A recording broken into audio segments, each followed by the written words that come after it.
ॐ तव कथामृतं तप्तजीवनं कविभिरीडितं कल्मषापहं श्रवणमंगलं श्रीमदाततं भुवि गृह्णन्ति ये भूरिदा जनाः।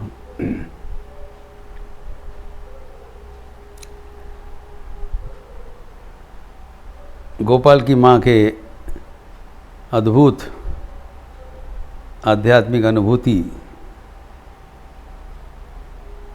का परिणति हम देख रहे हैं, कैसे वो एक प्रकार अनुभूति से दूसरे प्रकार अनुभूति में उन्नीत हो रहे हैं।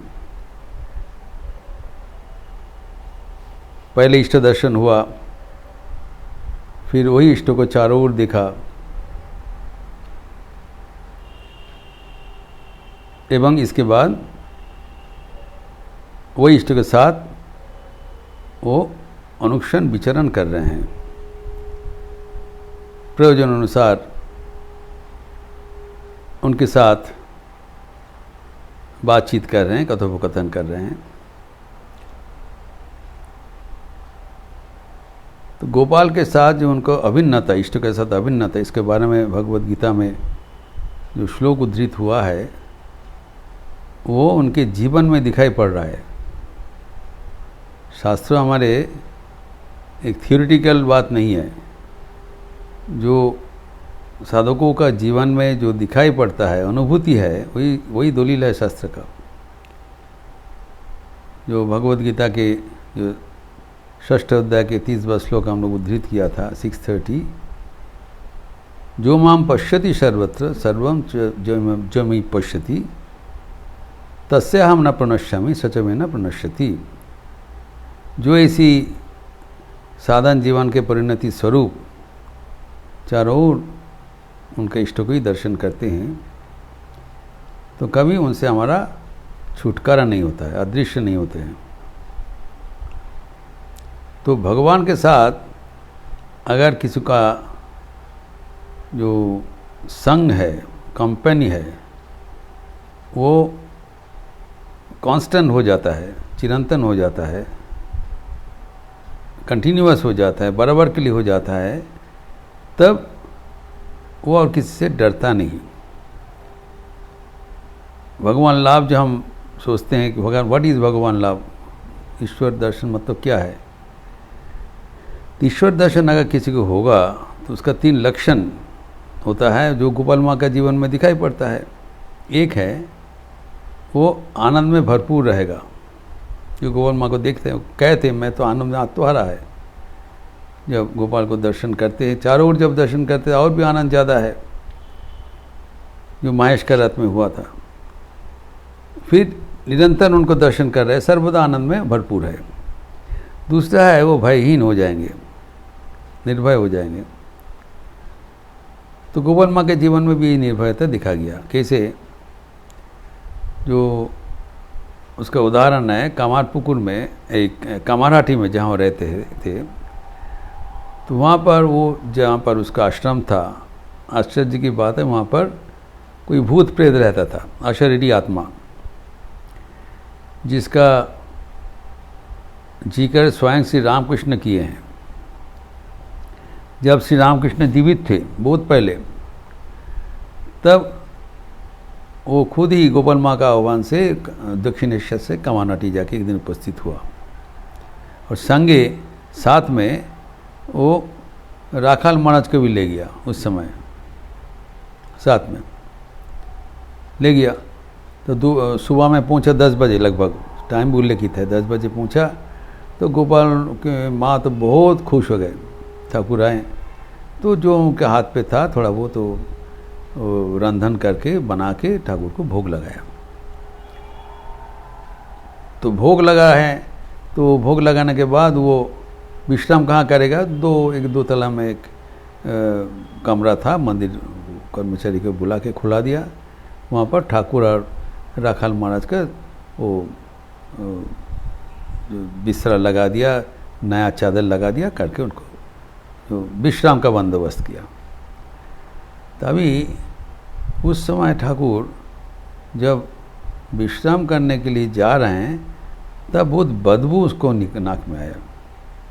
कमरे में बदबू आते ही ठाकुर को पता चल गया यहाँ पर कोई अशरीरी आत्मा है। तो देखा कमरे के कोने में तो कंकाल सार प्रेत मूर्ति खड़े हैं और विनीत होकर ठाकुर को बोल रहे हैं कि आप क्यों यहाँ पर आए हैं, आप रहने से हम लोग का बहुत कष्ट हो रहा है, रह नहीं पाते हैं। तब कृपया स्थान, जैसे बोला आप कृपया स्थान छोड़ दीजिए क्योंकि ये हमारा रहने का जगह है। तो सुनते ही ठाकुर तत्काल, गोपाल माँ को कुछ बोला नहीं, तत्काल राखाल को भी कुछ बोला नहीं, उसको लेके तो वापस चले गए, वो नहीं आज नहीं रहेंगे। वो तत्काल दक्षिणेश्वर में चले गए। ये घटना का विवरण आपको माँ की बातें पर भी है। माँ की बातें में एक महिला भक्त माँ को पूछा था, माँ ऐसी जो घटना हम लोग सुनते हैं, बोला हाँ। तब माँ दक्षिणेश्वर में थे, बोला हाँ हमारा भी पता है। तब जब वापस आया तब राखाल महाराज जब आने के बाद उनको बताया आप चले क्यों आए इतना हड़बड़ करके।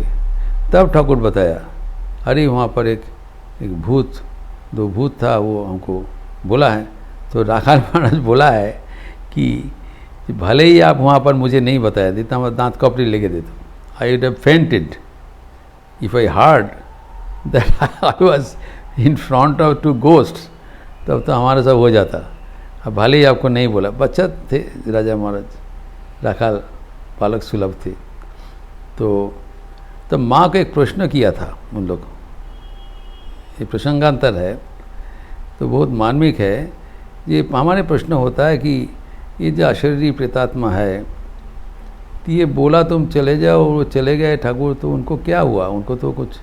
तो यही प्रश्न माँ को किया था महिला भक्तगण कि ये जो भूत लोग है ये कितने इनके बुद्धिहीन है। ये ठाकुर जब उपस्थित हुआ, ठाकुर से चले जाने के बजाय उसे मुक्ति प्रार्थना कर लेना चाहिए था। ठाकुर क्यों चले जाएंगे, ठाकुर को रहने से स्वयं ठाकुर को जब पहचान लिया उसके बाद मुक्ति प्रार्थना करना चाहिए था, मुक्ति प्रार्थना करने से मिल जाता। ये तो बेवकूफ़ है। माँ ने एक मार्मिक उत्तर दिया, ঠাকুরের দর্শন যখন পেল मुक्तिदार बाकी की रहिलो माँ।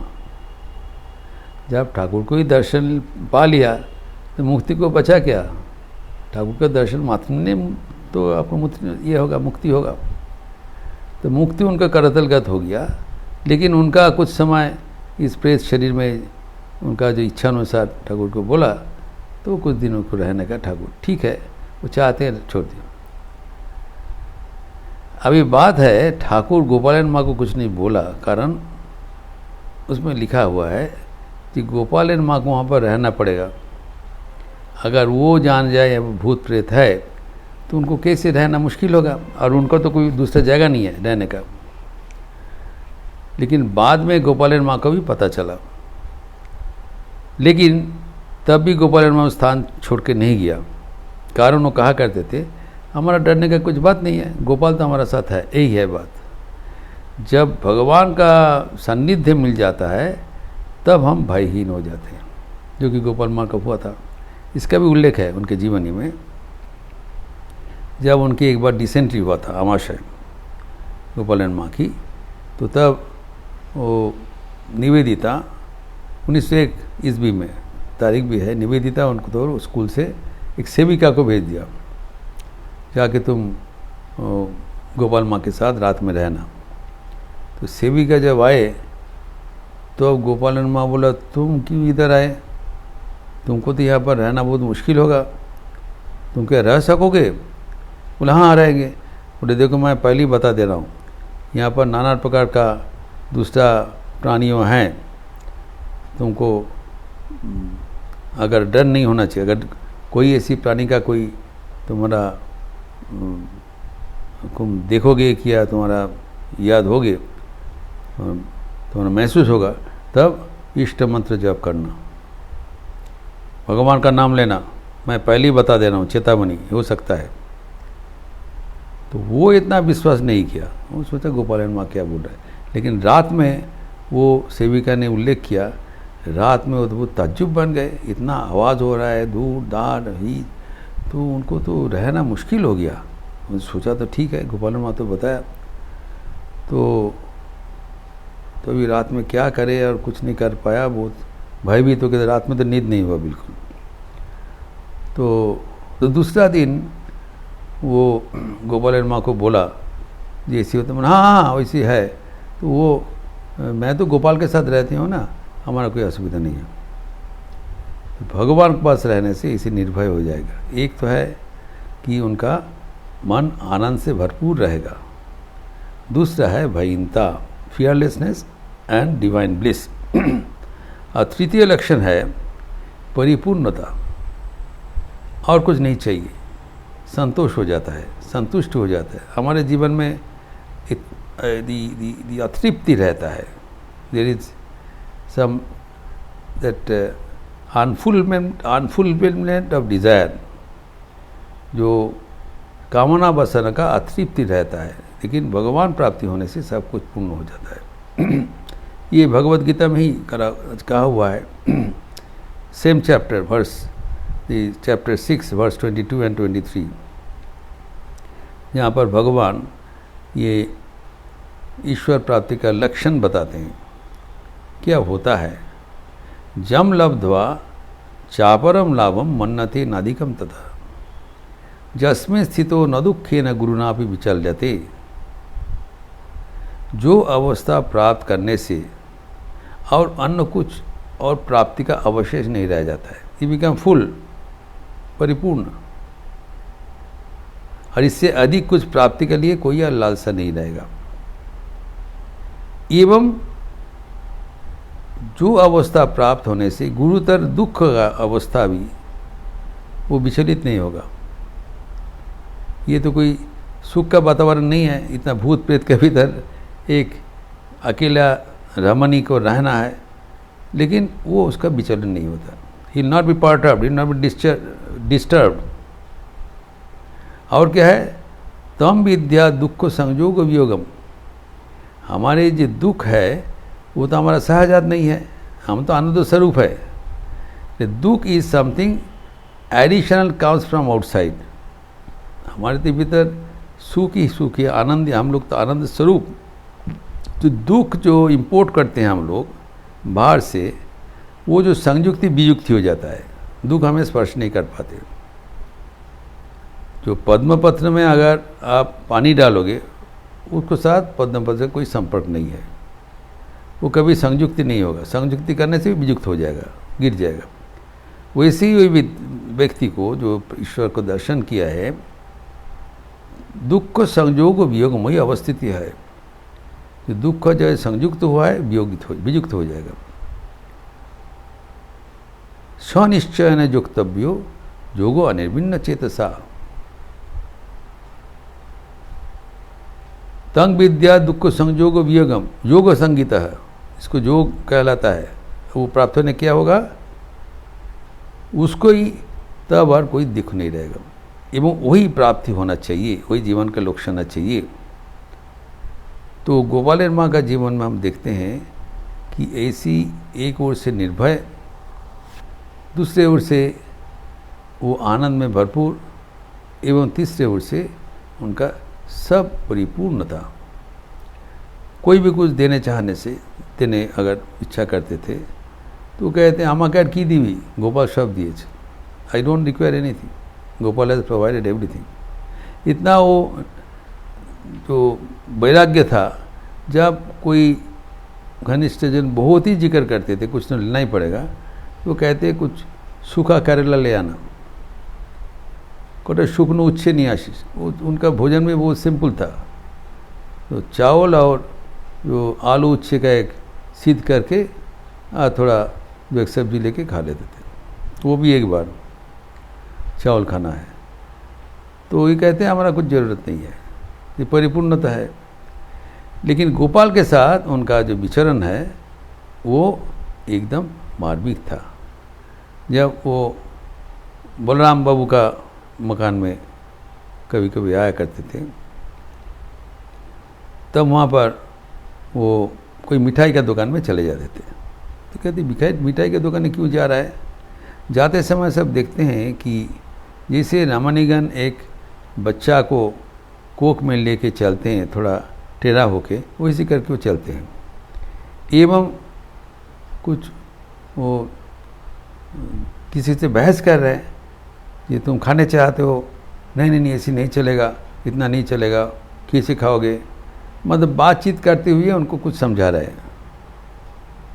तो पूछने पर वो कहते हैं कि गोपाल को हमको समझाना पड़ता है।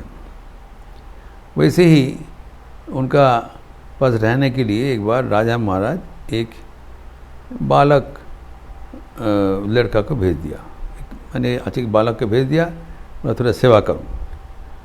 गोपाल महाराज पहले तो उसको इनकार कर दिया, वो नहीं होगा, लेकिन जब बोला राजा महाराज भेजा, मैं ठीक है तो रात में रह जाओ। वो भी रात को देखा कि रात में सुबह नहीं हुआ, गोपाल माँ के साथ तुम बातचीत हो रहा है, कुछ बहस हो रहा है। तो आश्चर्य हो गए, क्या चल रहा है यहाँ पर। जब सुबह हुआ, गोपाल माँ को पूछा, आप पर रात में किसके साथ बात कर रहे थे? तो बोला, तू नहीं जानते हो क्या, ये गोपाल है, ये बड़ा बदमाश है, वो रात से मुझे बोल रहे हैं कि गंगा में अभी नहाने जाएंगे। देखो तो सही कि इसे दुष्ट है, इसको समझाना पड़ा, बहुत बेड़ा है, तो समझाना पड़ रहा था। वो तुम सुन लिया ना, यही है अवस्था। अर्थात गोपाल को भाव में भरपूर था। ठाकुर कहते थे वो गोपाल का राज्य में चले गए। He is in realm of Gopal now, completely full, contented, satisfied, always blissful and always fearless। ये जो अवस्था है, इसको और अंतिम परिणति है जब उनको अद्वैत ज्ञान हो जाता है। जब गोपाल के साथ, पहले गोपाल के साथ निरंतर उसके संग में रहना एवं अंत में गोपाल के साथ अभिन्न हो जाना, एक हो जाना है। इसका जो अंतिम परिणति है उसको जीवन में कैसे दिखा गया और उसका अंत में क्या हुआ, इसका चर्चा हम अगले दिन करेंगे, परवर्ती ये प्रसंग में करेंगे, सत्प्रसंग में करेंगे। ओम शांति शांति शांति। हरि ओम तत्सत। श्री राम कृष्णार्पणमस्तु। आज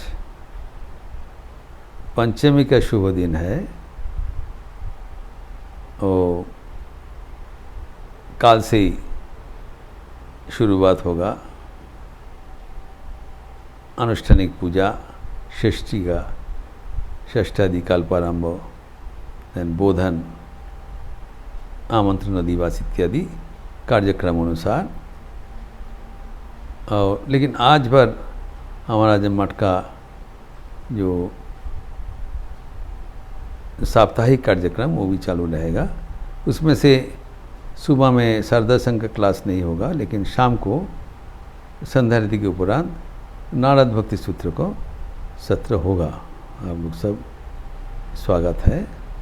और कल से जो दुर्गा पूजा का शुरुआत है, तो एक जैसे परंपरा है, हम लोग एक कल विशेष सत्प्रसंग करेंगे। ये वचनामृत के ऊपर नहीं, विशेष सत्प्रसंग देवी दुर्गा का, ये शक्ति रूपिणी श्री माँ दुर्गा एवं श्री माँ शारदा देवी की जो रूप है, ये सब चर्चा कल होगी। जो दुर्गा पूजा का पहले एक विशेष सत्प्रसंग में आप लोग अवश्य सुनेंगे। आज सबके लिए पूजा का बधाई। अच्छे रहिए, स्वस्थ रहिए, आनंद में रहिए। नमस्कार।